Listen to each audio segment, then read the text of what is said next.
An audience is making a decision about whether they want to unwrap what you're giving them from the moment you stand on stage. Your presentation also matters. It needs to match what you're talking about. Your slides, if you have them, do they feel like you've put in that effort and they want to listen? But the other piece is, are they interested to know what you're bringing to them? And so this brings us to what I believe are the 3 things you want to create in an audience when you're speaking. Whether it's in the contest or in your professional life, there are 3 emotions we want to create. So let's look at the 3 things we want to create. The first emotion is that anticipation, and I call this the 3 C's. So the first emotion you want to create in your audience is curiosity. An audience who is curious is listening. Now, in a speech contest, the first place to create curiosity is in your title. Please do not give away the message of your speech in your title. You know, that's like giving someone a present and not even bothering to wrap it.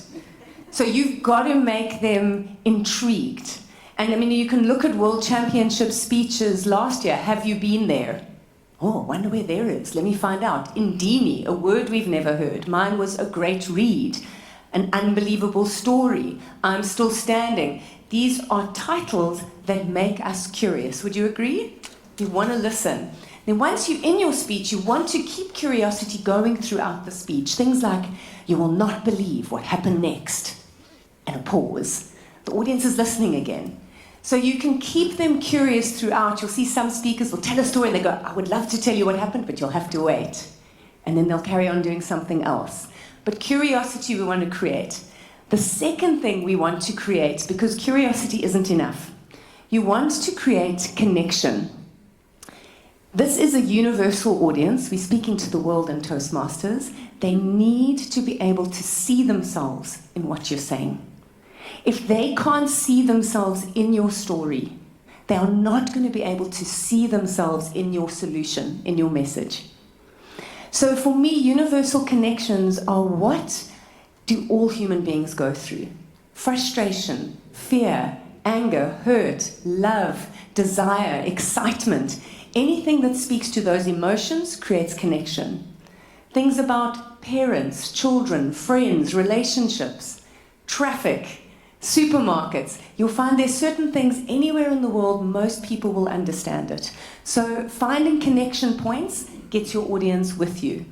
Now, if you do those 2 emotions, if you create that throughout your speech, you will get the 3rd C, the 3rd thing that any great speech is looking for, and that is commitment.